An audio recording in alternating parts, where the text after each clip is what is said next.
माघ महीने की प्रदोष भी, और माघ महीने का प्रदोष के दिन सोमवार हमने आशीष से कहा दुनिया के लोग कुंभ में त्रिवेणी के घाट पर जा रहे हैं, पर मेरे भोले बाबा ने यहाँ त्रिवेणी इकट्ठी कर। एक निवेदन सभी श्रोता बहन भाइयों से, कथा आस्था चैनल पर जो सुन रहे हैं, फेसबुक यूट्यूब पर जो सुन रहे हैं और पंडाल में बैठकर जो सुन रहे हैं, जिस दिन दिल से हारो ना,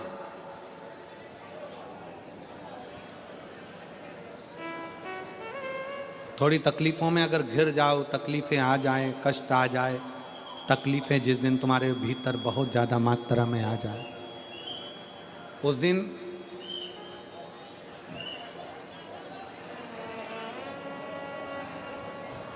तीन बेलपत्र, एक बेलपत्र में पीला चंदन, बीच वाली पत्ती। जिस दिन तुम्हें लगे कि मैं बहुत दुखी चल रही हूं और मेरा काम हो ही नहीं रहा, बहुत तकलीफ की जिंदगी चल रही है, कोई हाथ पकड़ने वाला नहीं है, कोई संभालने वाला नहीं है और बहुत तकलीफ हो रही, बहुत तकलीफ। उस समय पर एक बेलपत्री के बीच वाली पत्ती पर पीला चंदन, दूसरी पत्ती पर लाल चंदन और तीसरी पत्ती पर 11 चावल गीले, पानी में उसको थोड़ा सा भिगो लें या धो लें, 11 चावल गीले शिव जी की उस पत्ती पर रखें। सबसे पहला पीला चंदन का बेलपत्र, दूसरे नंबर पर लाल चंदन का बेलपत्र, तीसरे नंबर पर जो 11 चावल आपने धोकर रखे हैं वो हाथ की हथेली में रखना है और हाथ की हथेली में रखकर अपनी कामना कर कर भगवान शंकर से विनय कर कर पंचाक्षर मंत्र नमः शिवाय या षडाक्षर मंत्र ओम नमः शिवाय या श्री शिवाय नमस्तुभ्यम बोलकर उस बेलपत्र पर सीधे हाथ में रखकर उल्टे हाथ का स्पर्श कर कर बाबा से अपने मन के भाव कहकर शंकर के शिवलिंग पर उसे समर्पित कर दीजिए। एक ही लोटा जल, जहां से जल बहता है अशोक सुंदरी वाली जगह, एक ही लोटा जल जहां से जल बहता है उस जल बहने वाली जगह पर 3 बार उस जल को अपनी कामना कर कर श्री शिवाय नमस्तुभ्यम या पंचाक्षर मंत्र या षडाक्षर मंत्र बोलकर 3 बार उस स्थान पर गिरा दीजिए। गिराने के बाद में बाबा से विनय कर कर अक्षत वाली जो बेलपत्र है, एक बेलपत्र और एक अक्षत उसमें से अपने लिए लेकर आ जाओ। उसको 2 महीना 3 महीना अपने घर में रखिए।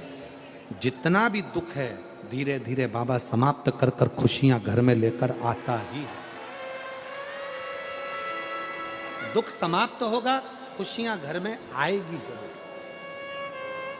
बेटा बेटियों का विवाह नहीं होता, उन बेटा बेटियों के लिए मान लो अगर कोई ग्रह ऐसे हो गए कि भाई संबंध टूट गया और संबंध टूटने के बाद तलाक हो गया, होने के बाद दूसरा विवाह ही नहीं हो रहा, संबंध टूटने के बाद मंगल विवाह दूसरा हो ही नहीं रहा,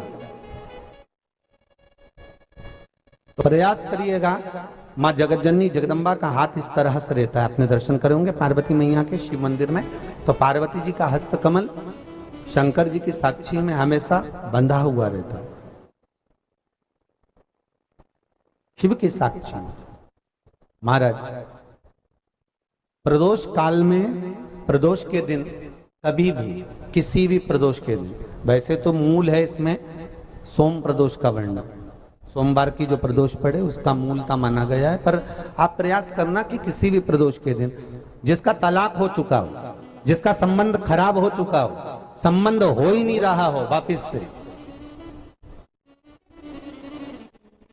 सोम प्रदोष के दिन जहां मां जगतजननी का हस्त कमल बंधा रहता है और शंकर भगवान का शिवलिंग है। आप लोगों ने कथा सुनी होगी कि सबसे पहली यज्ञोपवीत संस्कार,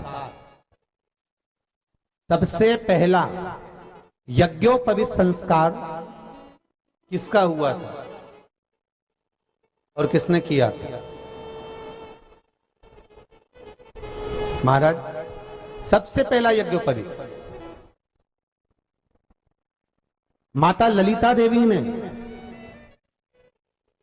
भगवान शंकर को यज्ञोपवीत धारण करवाया था।